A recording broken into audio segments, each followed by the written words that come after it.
Our next speaker today is Terence Sejnowski. He is from the Salk Institute, and he is here to tell us why reverse engineering brains is within reach. And he's going to have a debate a little later about that with someone who disagrees with him. So please welcome to the stage, Terence Sejnowski.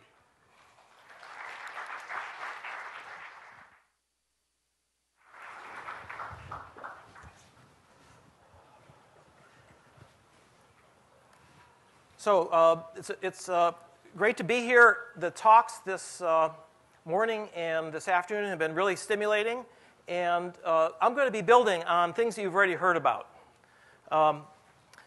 And in a sense, you've already seen a preview in the last talk, because I agree with most of the presentation. And in fact, I'm going to be picking up on some of the details. So first of all, let me ask the question, what does it mean to reverse engineer the brain?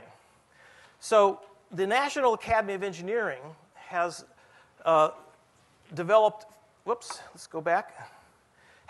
a series of grand challenges that are meant to inspire the next generation of engineers.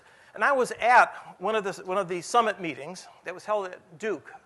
It was last spring, and it was an unusual audience because half the audience were deans of engineering, and I had no idea there were that many deans. And the other half were young students from Duke and neighboring universities, engineering majors.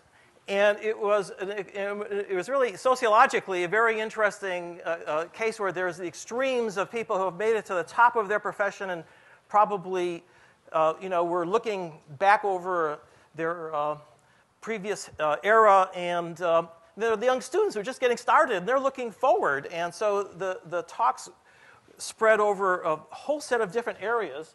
And in fact, you can see the list here. You probably can't read them. It ranged from nuclear fusion, right, which is clearly would be a fantastic engineering event if we could create energy on that scale, down to nuclear terrorism, prevention, that is. And squeezed in here is reverse engineering the brain. And it was clear from the response I got after the talk.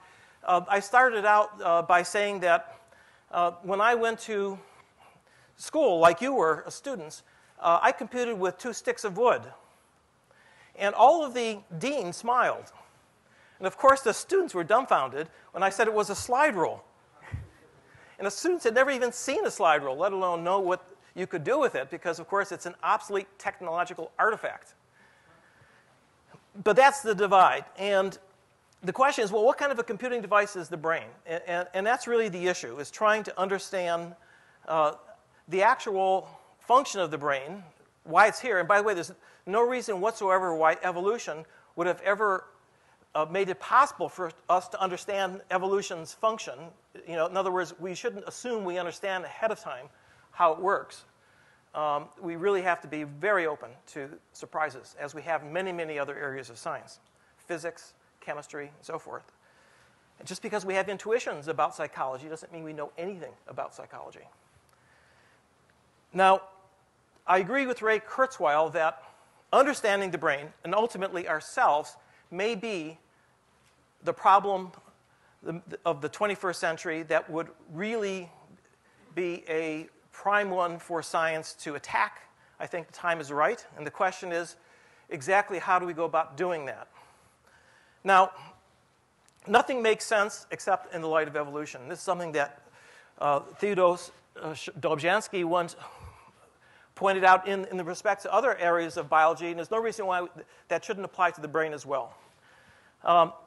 Evolution goes back billions of years, billions and billions of years, which, by the way, apparently Carl Sagan never actually said, on air at least. But it's only, we're talking about human intelligence or general intelligence.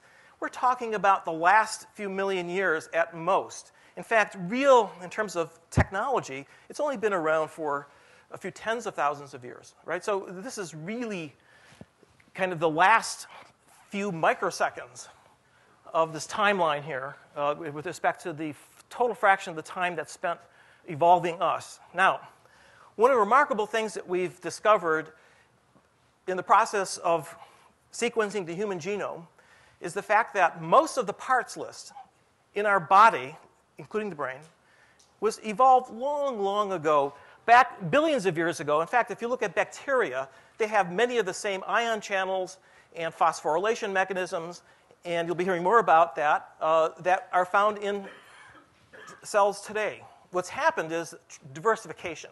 Many more different types of channels that have evolved through duplication and specialization. And so, in a sense, if we look at mechanisms, we really have a long history here that we're building on.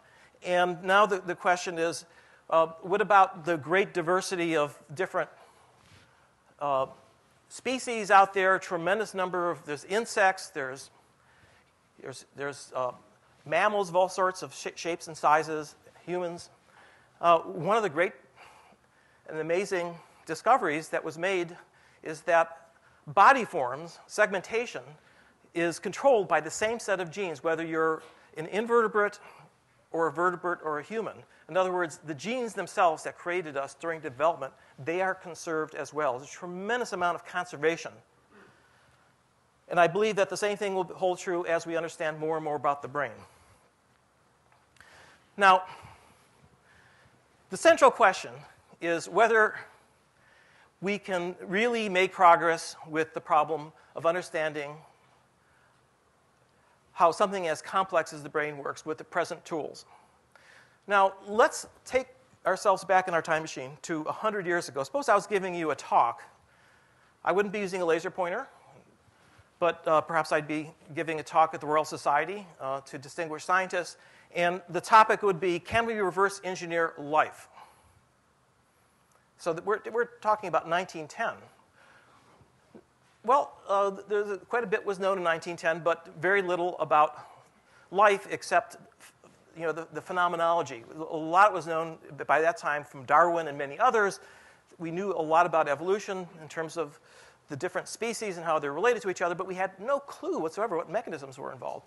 And in fact, if you go back and read the literature, it's really confusing because there were competing hypotheses about vitalism, some substance that was present perhaps in living things that weren't present and things that were not living. And there was very, very, as I said, a confusing time because of the fact that it predated DNA. Now, Francis Crick, a former colleague of mine at the Salk Institute, was involved at a time when it was possible for the first time because of technological advances in X-ray crystallography to be able to work out the structure of DNA. And this is taken from their 1953 Nature paper with Watson and Crick. And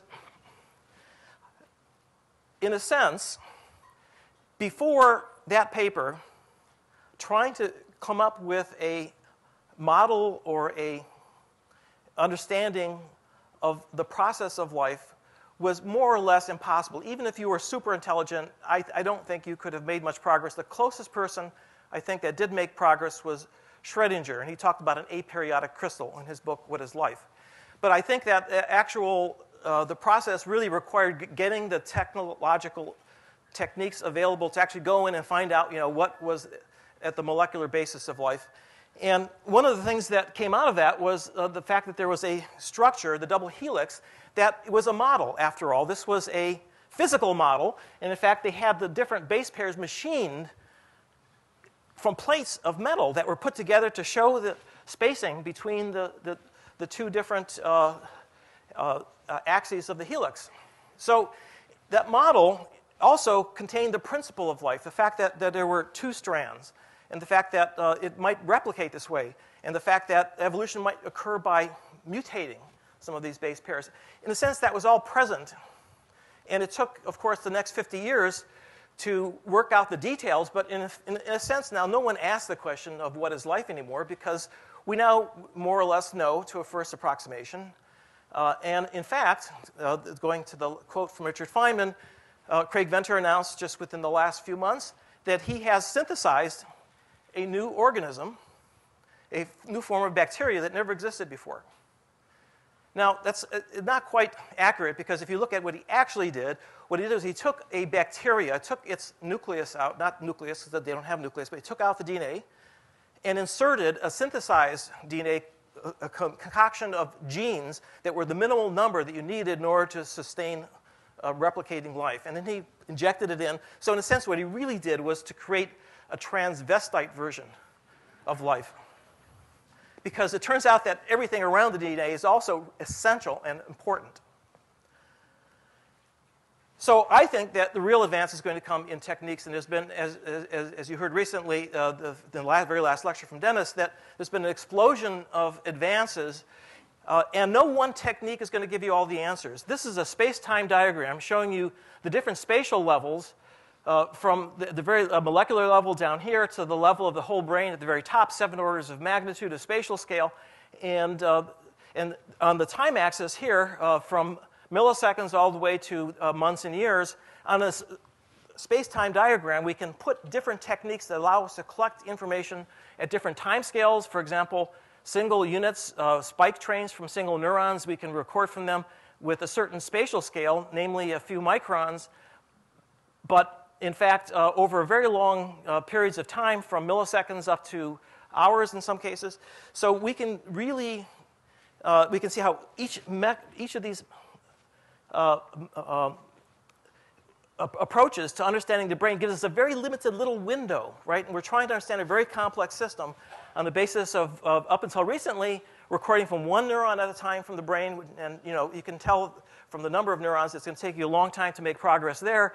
But more recently, using imaging techniques, we can record using fMRI and PET from the whole brain at a low spatial and temporal resolution. And more recently, with optical techniques, we can record from hundreds of neurons at millisecond timescales. So it's really, the things are advancing. And perhaps the most important technique that was introduced just within the last few years is the ability not just to record from the neuron, but to manipulate it. And that's really going to be the edge of the wedge that will allow us to actually test hypotheses. And not only just stimulate neurons, we've been able to do that for a long time, but to do that in a controllable way, to controllably either stimulate or silence specific subtypes of neurons, such as inhibitory interneurons. And I think that having that ability now, is just within the last year or two, routinely now and working in the lab, is going to really allow us to do the critical experiments needed to actually test a lot of our theories. Now, here I've stripped it down to just the spatial scale to give you an idea of the different levels, molecules, up to the entire central nervous system. And one of the things you have to keep in mind is that if someone tells you they have a model of the brain, you should ask them a model of what part of the brain and what level. Because models can be built, for example, for the synapse, which look completely different from a model, for example, of the visual system, this hierarchy of levels that you've been hearing about. The primitives, the actual variables that are used in the model, are quite different. And typically what happens is that all of the variables at one level, like the synapse, are collapsed into one or two parameters at the next level. And we need all of those levels. We need to build bridges between the levels. And that's the way we're going to make progress through figuring out how each one of these levels contributes to some computational primitive that ultimately will allow us to understand the algorithms that the brain is running. Now, let's look at a few numbers.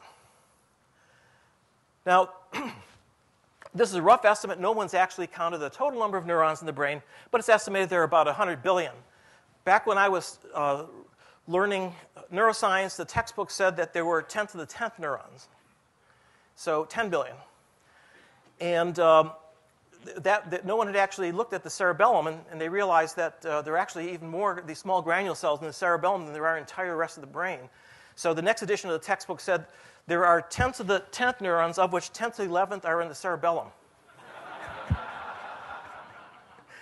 Now, 100 billion is a big number. And I've always thought of it as an astronomical number. However, if I had $1 for every neuron in your brain, I couldn't cover this year's national budget deficit. In fact, if I had $10 for every neuron in your brain, I couldn't cover the TARP that was passed by Congress, right? The $1 trillion TARP. So that's a large number, but because there are 100 billion stars in our galaxy, so it feels like a big number. It's not really that big compared to the number of synapses. And the synapse is the computational primitive in the brain. It's not the neuron, it's the synapse that's really doing all the heavy lifting, and there are an awful lot of them, 10 to the 15th. They're organelles that were specialized for transmitting information from one neuron to the next. These are chemical synapses. They release neurotransmitter, and these are the ones that have the most highly evolved signaling systems, but based on the primitive mechanisms that are found in almost all cells. Now, Ray Kurzweil in his lecture mentioned a number which he thought would be sufficient to simulate the brain, and he gave a number 10 to the 16th, and I think that's a reasonable number for the bandwidth. If you count the number of spikes, for example, which all neurons use for transmitting information back and forth, they use a digital all or none code, but the timing of the spike can be varied. And it's estimated that every spike carries a couple bits. So we can be generous and say that there's about a 10 to the 16th spikes per second, because each fires at a few spikes per second on average. However, what this leaves out is the fact that in each synapse there are hundreds of unique proteins that have multiple states, and we really don't understand the full complexity of what's in a synapse and what it's capable of computing. So there's a big question mark at the bottom there. So for the rest of the lecture now, instead of giving you a general big picture, I want to zoom down, and I want to give one success to give you an idea of what I think reverse engineering of the brain might lead us into. And this is, the story starts out in Randolph Menzel's lab, who's an invertebrate neurobiologist who studies bees. Bees are the champion learners amongst the invertebrates. They can land on a flower, and if there's good nectar, they can learn to associate both the shape of the flower, the color of the flower, and the odor of the flower, so that the next time, with one trial learning, they can go back to the same flower. However, they also have to be very nimble, because if they come back the next day, those flowers may have already bloomed, and now they have to learn a new flower. So there's a tremendous amount of learning and unlearning that needs to take place. And this was really something that Carl von Frisch really studied as an ethologist, an animal behavior person. But it wasn't until neurobiologists were able to record from single neurons. This is a bee head, stabilized. This is the proboscis, and the experiment is the following. You give the bee an odor, and nothing happens. But if you give the bee an odor and then put on a drop of sugar water, the bee will put out its proboscis. And it's responding to the sugar water in an unconditioned way. Now, here's the experiment. You give the bee the same odor, and lo and behold, he puts out the proboscis, or she. This is a worker bee, though. It's a he. And that's called classical conditioning. And Randolph Menzel recorded from different neurons in a circuit from the olfactory system into the bee brain. And what he and Martin Hammer discovered was there was one particular neuron that's outlined here. This is about a millimeter across, called the ventral unpaired medial MX1 neuron. And he discovered by recording from the cell body that this neuron responds directly to the sugar solution, right? So here's the experiment that they did. What they did was to, instead of pairing the odor with the sugar solution, they paired the odor by injecting current into the neuron and firing it as if the neuron were getting the sugar solution. And they found that using this artificial stimulation, they could condition the bee to put out its proboscis the next time that the bee got the odor. So what this suggests is that this neuron, VMX1, is a unique neuron, may be important for carrying the information to the brain that allows the bee to learn very rapidly. And it carries a neurotransmitter called dopamine. And it goes into regions that are both sensory, memory, the mushroom bodies, and also motor areas. It really is distributed very broadly through the whole brain. Now, back in 1994, Peter Dayan, Reed Montague, and I developed a very simple model of bee learning based on that one neuron, VMX1. And we used the temporal difference learning algorithm, the same one you heard from Dennis's talk. Temporal difference learning is an online version of a computer science algorithm called dynamic programming that goes back to Bellman. And it's an algorithm that allows you to compute what the optimal path is between your starting position and some goal. And there could be a whole sequence of decisions you've got to make along the way. What's the optimal set of decisions? Especially if you're dealing with an uncertain world where there's variability and probabilities, it's a difficult problem to work that out. But temporal differences, and the problem is that the Bellman algorithm requires you have complete knowledge of all the probabilities in every possible state. And the problem is, of course, you never have that. We never have it. We don't come into the world with a complete knowledge of what's going to be out there. In fact, nature couldn't have guessed. But with this temporal difference algorithm, if you just learn a little bit in every step, you can show you can converge ultimately to the optimal path. So we apply temporal differences to this P neuron, which is, in a sense, predicting the future. It's telling you how good a particular sensory state is, and it's updating the weights, the connection strengths between the sensory input and this P neuron to allow you to be able to predict whether you should land on the yellow flower or the blue flower by projecting that estimate to the motor system. Now, the question is, we were able to predict, or the model was able to predict in great detail the behavior of the bee. Not just the fact that it learned, but the fact that it was risk aversive. A bee will prefer a steady say a half a microliter of sugar solution. If you give it a constant amount of sugar on each trial, it would prefer that to a flower that gives 50% of the time 1 microliter of solution and 50% of the time no solution. So that would mean on average you get the same, half a microliter, but one is a constant and the other one is unpredictable. It's probabilistic. And the bee will prefer the sure thing. And the algorithm gives precisely the same behavior. So we were able to predict not just the learning, but also the response to an uncertain environment, and also even the variance that is found from the experimental recordings. Now, okay, that's bees, and the question is whether or not this algorithm, temporal differences, really could it be one that's more universal? I mean, a bee brain is completely different from ours. It only has about 1 million neurons, and there are these unique neurons. Each neuron in the bee brain has to do a lot of duties. Every single part of it is specialized, so it's hard to imagine that something that was specialized many millions of years ago, hundreds of millions of years ago in the bee, would actually be found in the brain. But lo and behold, there is another neurotransmitter system, that's the dopamine system, which is another amine, which is in the same family as octopamine. And these dopamine neurons that are found in the brainstem project throughout the entire cortical mantle, and also the basal ganglia, which are the region in between where a lot of these decisions are made. And interestingly, the dopamine system is the locus of all addictive behavior. All addictive drugs work by either releasing dopamine or blocking the reuptake of dopamine. Drugs like cocaine, nicotine, and even crackberry work through the dopamine system. It's a very powerful system. And animals that are given the choice to self-stimulate the release of dopamine will do that at the expense of all other behaviors, including food and sex, to show you how powerful this could be. Well, we think that now experimental evidence from Schultz's lab, Wolfram is the one on the right, went into the lab and tested this theory. And you saw in the last lecture that the prediction of the model, which is that the stimulus will come to represent and predict the future reward, and the fact that it's done through this difference, this positive and negative cancellation, and this is a very rare event where someone actually goes and tests a theory or a model in an experimental lab. I mean, that's it really is the two cultures, the empirical culture and the theoretical culture, generally have difficult time talking to each other. But this is a great success story where they did come together and they found the smoking gun. So this is really good news. And this tells us that we actually have hope that similar successes will occur in the future.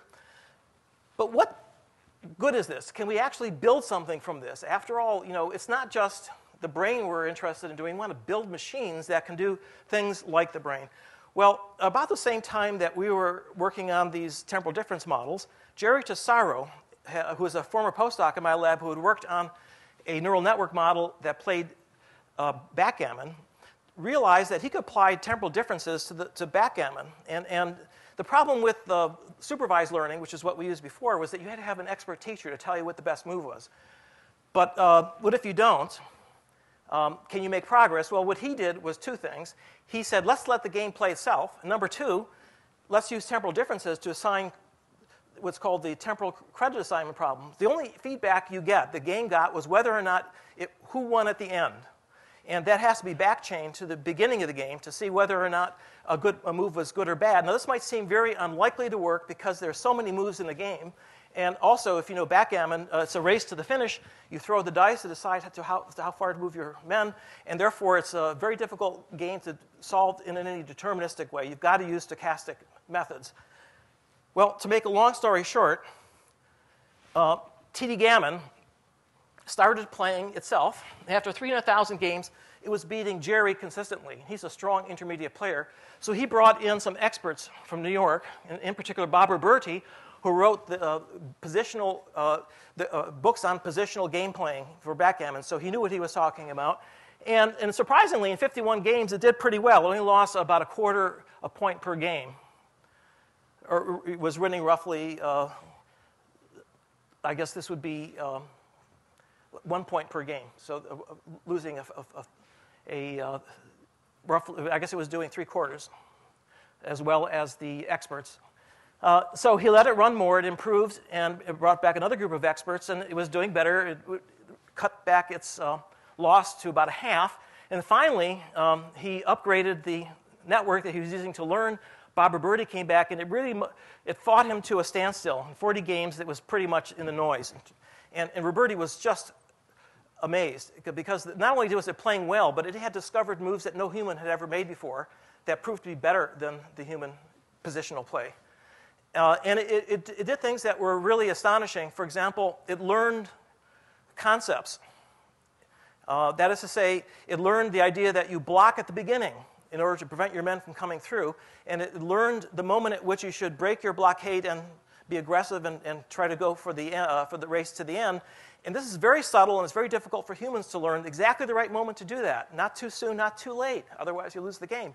And TD Gammon had a superb sense of exactly when to do that. Now, this is learning now. The machine learned on its own. This is not a crafted, out-of-the-box algorithm like an expert system. In fact, about the same time, there was a program that IBM had, which was the Deep Blue, which beat the chess grandmaster. That got all the publicity, but that was an engineered game. That's to say, it was a chip that did a lot of moves, much more than human could do. It was very efficient. However, I think that the principle we're learning here is that we've created a little network that we didn't have to hand program to be able to learn this particular domain. It could have learned other games, right? It's an architecture that we've created that is general purpose in some sense. Of course, each network that you create or learn is special purpose. So, and that's also one of the important lessons from the brain, is that it's a collection of special purpose devices. It's not just a general purpose machine. It has a lot of special purpose parts in it. So finally, let me end by saying that where's the payoff going to be? In the immediate future, within the next 5 years, you are going to see the same algorithms apply to the radio spectrum. And this is already going into the FCC auctions for radio space. And the idea is to use the space more efficiently. If you can get more calls in the same bandwidth, you'll make billions of dollars. And this is now already happening. Simon Haken in 2005 wrote a paper in which he pointed out how this could be done very efficiently. And this is now one of the most cited papers in engineering.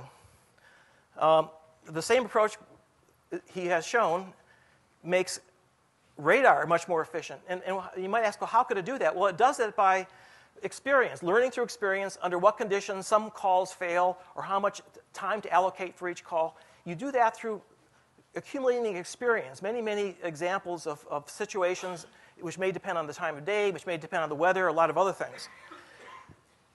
And this is going to go into cars to make driving more efficient in terms of which roads are the most efficient to use on any given time.